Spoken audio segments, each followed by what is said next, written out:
Easy English audiobook. The Great Gatsby. Chapter 8. I couldn't sleep all night. A foghorn was groaning on the sound and I tossed between strange reality and scary dreams. Toward dawn, I heard a taxi go up Gatsby's drive and jumped out of bed. I began to dress.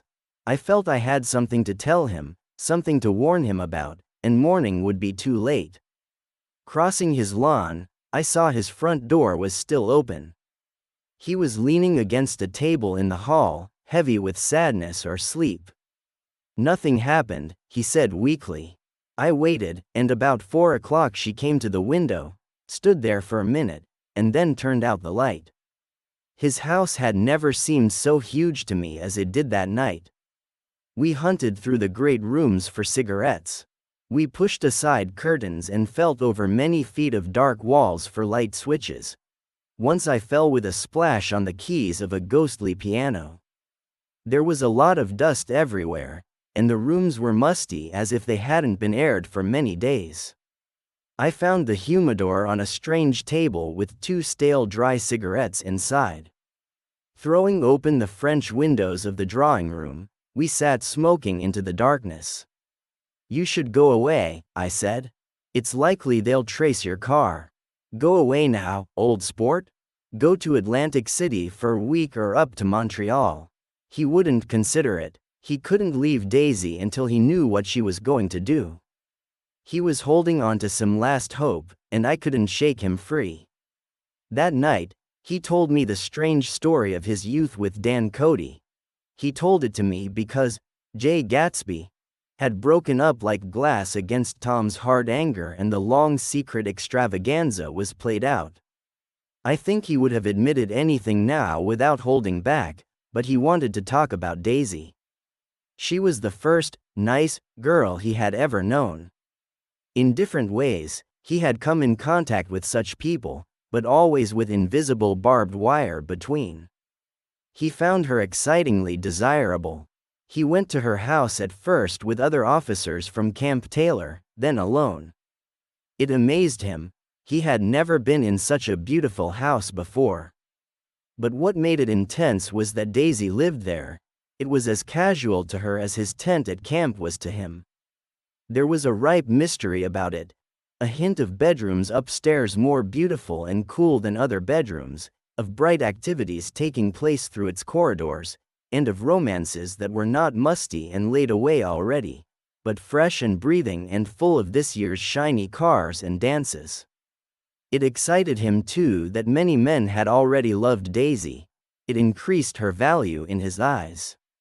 He felt their presence all about the house, filling the air with the shades and echoes of still vibrant emotions. But he knew that he was in Daisy's house by a huge accident. However glorious his future as Great Gatsby might be, he was now a penniless young man without a past, and at any moment the invisible cloak of his uniform might slip from his shoulders. So he made the most of his time. He took what he could get greedily and without guilt. Eventually, he took Daisy one still October night because he had no real right to touch her hand. He might have despised himself for he had certainly taken her under false pretenses. I don't mean that he had traded on his phantom millions, but he had deliberately given Daisy a sense of security. He let her believe that he was a person from much the same class as herself, that he was fully able to take care of her. As a matter of fact, he had no such facilities. He had no comfortable family behind him and he was liable to be sent anywhere by an impersonal government. But he didn't despise himself, and it didn't turn out as he had imagined. He had intended probably to take what he could and go, but now he found that he had committed himself to following a dream. He knew that Daisy was extraordinary, but he didn't realize just how extraordinary a nice girl could be. She vanished into her rich house, into her rich full life, leaving Gatsby nothing. He felt married to her, that was all. When they met again 2 days later, it was Gatsby who was breathless and felt betrayed. Her porch was bright with the bought luxury of starshine. The wicker of the settee squeaked as she turned toward him and he kissed her curious and lovely mouth. She had caught a cold, and it made her voice huskier and more charming than ever. Gatsby was overwhelmed by the youth and mystery that wealth preserves, of the freshness of many clothes, and of Daisy gleaming like silver, safe and proud above the hot struggles of the poor. I can't describe to you how surprised I was to find out I loved her, old sport. I even hoped for a while that she'd leave me, but she didn't because she was in love with me too. She thought I knew a lot because I knew different things from her. Well, there I was, way off my ambitions, getting deeper in love every minute, and suddenly I didn't care. What was the use of doing great things if I could have a better time telling her what I was going to do? On the last afternoon before he went abroad, he sat with Daisy in his arms for a long, silent time. It was a cold fall day with fire in the room, and her cheeks were flushed. Now and then she moved, and he changed his arm a little, and once he kissed her dark, shining hair. The afternoon had made them calm for a while as if to give them a deep memory for the long parting the next day promised. They had never been closer in their month of love nor communicated more deeply with each other than when she brushed silent lips against his coat's shoulder or when he touched the end of her fingers gently as though she were asleep. He did extraordinarily well in the war.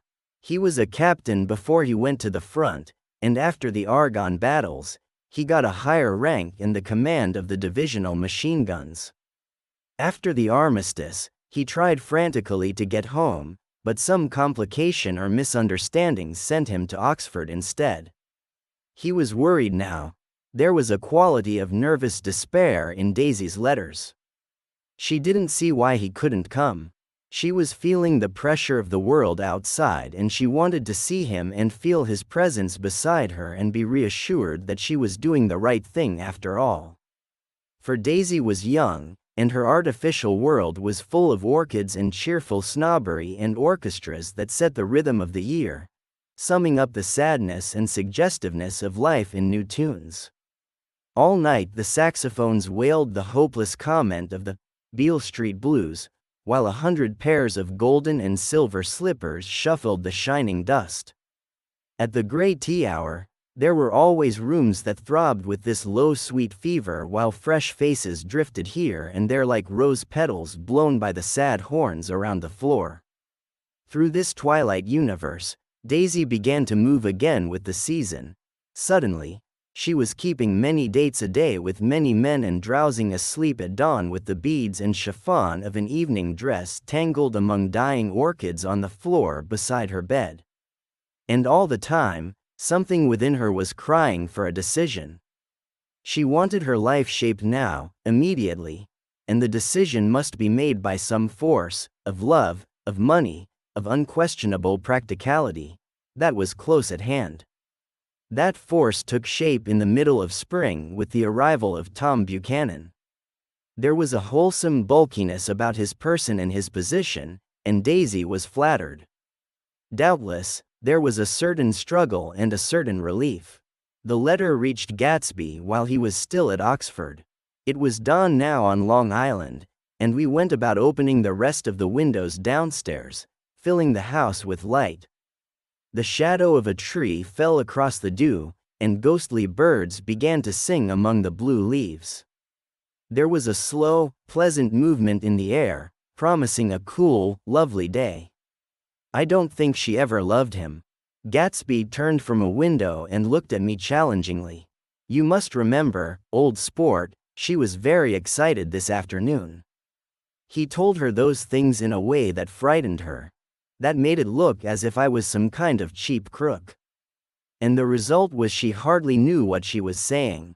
He sat down gloomily. Of course, she might have loved him just for a minute when they were first married, and loved me more even then, do you see? Suddenly, he said something curious. In any case, he said, it was just personal. What could you make of that except to suspect some deep feeling in his view of the affair that couldn't be measured? He came back from France when Tom and Daisy were still on their wedding trip and made a sad but irresistible journey to Louisville on the last of his army pay. He stayed there a week, walking the streets where their footsteps had clicked together through the November night and revisiting the out-of-the-way places to which they had driven in her white car. Just as Daisy's house had always seemed more mysterious and bright than other houses, so his idea of the city itself, even though she was gone from it, was filled with a sad beauty. He left feeling that if he had searched harder, he might have found her, that he was leaving her behind. The day coach, he was penniless now, was hot.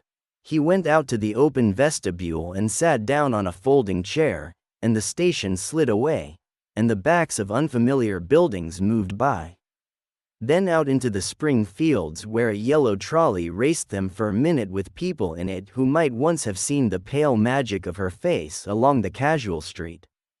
The track curved, and now it was going away from the sun, which as it sank lower seemed to spread itself in blessing over the vanishing city where she had drawn her breath. He stretched out his hand desperately as if to snatch only a wisp of air to save a fragment of the spot that she had made lovely for him. But it was all going by too fast now for his blurred eyes, and he knew that he had lost that part of it, the freshest and the best, forever. It was 9 o'clock when we finished breakfast and went out on the porch. The night had made a sharp difference in the weather, and there was an autumn flavor in the air. The gardener, the last one of Gatsby's former servants, came to the foot of the steps. "I'm going to drain the pool today, Mr. Gatsby. Leaves'll start falling soon, and then there's always trouble with the pipes." "Don't do it today," Gatsby answered. He turned to me apologetically. "You know, old sport, I've never used that pool all summer." I looked at my watch and stood up. 12 minutes to my train. I didn't want to go to the city. I wasn't worth a decent stroke of work, but it was more than that. I didn't want to leave Gatsby. I missed that train and then another before I could get myself away. "I'll call you up," I said finally. "Do, old sport, I'll call you about noon." We walked slowly down the steps. "I suppose Daisy'll call too." He looked at me anxiously as if he hoped I'd confirm this. "I suppose so. Well, goodbye." We shook hands, and I started away. Just before I reached the hedge, I remembered something and turned around. "They're a rotten crowd," I shouted across the lawn. "You're worth the whole damn bunch put together." I've always been glad I said that. It was the only compliment I ever gave him because I disapproved of him from beginning to end. First, he nodded politely, and then his face broke into that radiant and understanding smile as if we'd been in ecstatic agreement on that fact all the time. His gorgeous pink suit made a bright spot of color against the white steps, and I thought of the night when I first came to his home 3 months before. The lawn and drive had been crowded with the faces of those who guessed at his corruption, and he had stood on those steps hiding his incorruptible dream as he waved them goodbye. I thanked him for his hospitality. We were always thanking him for that, I and the others. "Goodbye," I called. "I enjoyed breakfast, Gatsby." Up in the city, I tried for a while to list the quotations on an endless amount of stock, then I fell asleep in my chair. Just before noon, the phone woke me, and I started up with sweat breaking out on my forehead. It was Jordan Baker. She often called me up at this hour because her movements between hotels and clubs and private houses made her hard to find in any other way. Usually, her voice came over the wire as something fresh and cool, as if a divot from a green golf course had come sailing in at the office window, but this morning it seemed harsh and dry. "I've left Daisy's house," she said. "I'm at Hempstead, and I'm going down to Southampton this afternoon." Probably it had been smart to leave Daisy's house, but the act annoyed me, and her next remark made me stiff. "You weren't so nice to me last night. How could it have mattered then?" Silence for a moment, then, "However, I want to see you." "I want to see you too." Suppose I don't go to Southampton and come into town this afternoon? No, I don't think this afternoon. Very well, it's impossible this afternoon. Various. We talked like that for a while, and then suddenly, we weren't talking any longer. I don't know which of us hung up with a sharp click, but I know I didn't care. I couldn't have talked to her across a tea table that day if I never talked to her again in this world. I called Gatsby's house a few minutes later, but the line was busy. I tried 4 times. Finally, an annoyed operator told me the wire was being kept open for long distance from Detroit. Taking out my timetable, I drew a small circle around the 3:50 train. Then I leaned back in my chair and tried to think. It was just noon. When I passed the ash heaps on the train that morning, I had crossed to the other side of the car. I supposed there'd be a curious crowd around there all day with little boys searching for dark spots in the dust and some talkative man telling over and over what had happened until it became less and less real even to him, and he could tell it no longer, and Myrtle Wilson's tragic story was forgotten. Now I want to go back a little and tell what happened at the garage after we left there the night before. They had trouble finding the sister, Catherine. She must have broken her rule against drinking that night, for when she arrived, she was drunk and unable to understand that the ambulance had already gone to Flushing. When they convinced her of this, she fainted as if that was the worst part of the affair. Someone kind or curious took her in his car and drove her in the wake of her sister's body.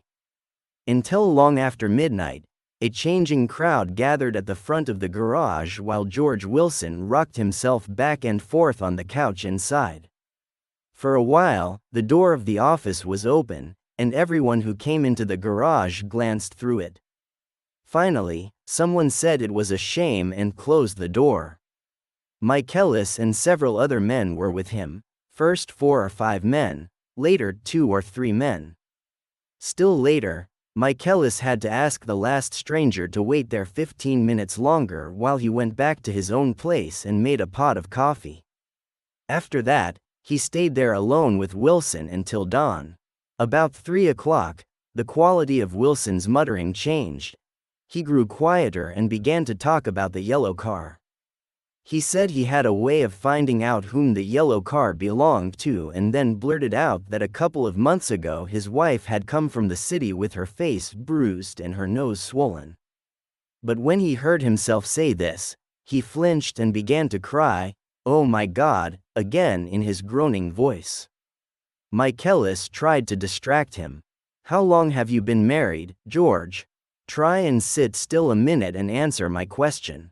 How long have you been married?"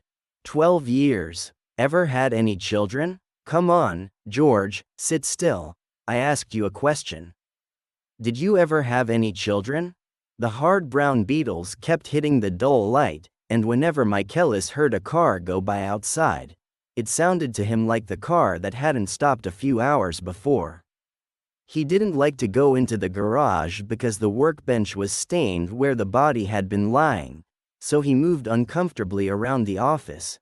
He knew every object in it before morning, and from time to time sat down beside Wilson, trying to keep him quiet. Have you got a church you go to sometimes, George? Maybe even if you haven't been there for a long time? Maybe I could call up the church and get a priest to come over and talk to you? Don't belong to any. You ought to have a church, George, for times like this. You must have gone to church once. Didn't you get married in a church? Listen, George, listen to me. Didn't you get married in a church? That was a long time ago.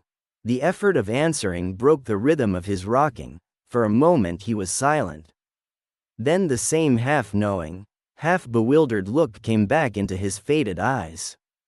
Look in the drawer there, he said, pointing at the desk. Which drawer? That drawer, that one. Michaelis opened the drawer nearest his hand. There was nothing in it but a small expensive dog leash made of leather and braided silver. It was new. This? He asked, holding it up. Wilson stared and nodded. I found it yesterday afternoon. She tried to tell me about it, but I knew it was something funny. You mean your wife bought it? She had it wrapped in tissue paper on her dresser. Michaelis didn't see anything odd in that, and he gave Wilson many reasons why his wife might have bought the dog leash. But Wilson had heard some of these explanations before from Myrtle because he began saying, "Oh my God," again in a whisper. His comforter left several explanations in the air. "Then he killed her," said Wilson. His mouth dropped open suddenly. "Who did? I have a way of finding out." "You're morbid, George," said his friend. "This has been a strain on you, and you don't know what you're saying. You'd better try and sit quiet till morning. He murdered her. It was an accident, George." Wilson shook his head. His eyes narrowed, and his mouth widened slightly with the ghost of a superior hum. "I know," he said definitely. "I'm one of these trusting fellas, and I don't think any harm to nobody, but when I get to know a thing, I know it. It was the man in that car." She ran out to speak to him, and he wouldn't stop. Michaelis had seen this too, but it hadn't occurred to him that there was any special significance in it. He believed that Mrs. Wilson had been running away from her husband rather than trying to stop any particular car. "How could she have been like that?" "She's a deep one," said Wilson as if that answered the question. He began to rock again, and Michaelis stood twisting the leash in his hand. "Maybe you got some friend that I could call for you, George?" This was a forlorn hope. He was almost sure that Wilson had no friend. There was not enough of him for his wife. He was glad a little later when he noticed a change in the room, a blue lightening by the window, and realized that dawn wasn't far off. About 5 o'clock, it was blue enough outside to turn off the light. Wilson's glazed eyes turned out to the ash heaps where small gray clouds took on fantastic shapes and scurried here and there in the faint dawn wind. "I spoke to her," he muttered after a long silence. "I told her she might fool me, but she couldn't fool God. I took her to the window." With an effort, he got up and walked to the rear window and leaned with his face pressed against it, and I said, "God knows what you've been doing. You may fool me, but you can't fool God." Quote, standing behind him, Michaelis saw with a shock that he was looking at the eyes of Dr. T.J. Eckelberg, which had just emerged pale and enormous from the dissolving night. "God sees everything," repeated Wilson. "That's an advertisement," Michaelis assured him. Something made him turn away from the window and look back into the room. But Wilson stood there a long time, his face close to the window pane, nodding into the twilight. By 6 o'clock, Michaelis was worn out and grateful for the sound of a car stopping outside. It was one of the watchers of the night before who had promised to come back, so he cooked breakfast for 3, which he and the other man ate together. Wilson was quieter now, and Michaelis went home to sleep. When he awoke 4 hours later and hurried back to the garage, Wilson was gone. His movements, he was on foot all the time, were afterward traced to Port Roosevelt and then to Gads Hill, where he bought a sandwich that he didn't eat and a cup of coffee. He must have been tired and walking slowly, for he didn't reach Gads Hill until noon. Thus far, there was no trouble in accounting for his time.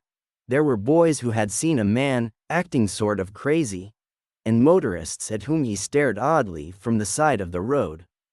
Then for 3 hours, he disappeared from view. The police, on the strength of what he said to Michaelis, that he had a way of finding out, supposed that he spent that time going from garage to garage, inquiring for a yellow car. On the other hand, no garage man who had seen him ever came forward, and perhaps he had an easier, surer way of finding out what he wanted to know. By 2:30, he was in West Egg, where he asked someone the way to Gatsby's house. So by that time, he knew Gatsby's name. At 2 o'clock, Gatsby put on his bathing suit and left word with the butler that if anyone phoned, word was to be brought to him at the pool. He stopped at the garage for an air mattress that had amused his guests during the summer, and the chauffeur helped him pump it up. Then he gave instructions that the open car wasn't to be taken out under any circumstances, and this was strange because the front right fender needed repair. Gatsby shouldered the mattress and started for the pool. Once he stopped and shifted it a little, and the chauffeur asked him if he needed help, but he shook his head and in a moment disappeared among the yellowing trees. No telephone message arrived, but the butler went without his sleep and waited for it until 4 o'clock, long after there was anyone to give it to if it came. I have an idea that Gatsby himself didn't believe it would come, and perhaps he no longer cared. If that was true, he must have felt that he had lost the old warm world, paid a high price for living too long with a single dream. He must have looked up at an unfamiliar sky through frightening leaves and shivered as he found what a strange thing a rose is and how raw the sunlight was upon the barely created grass.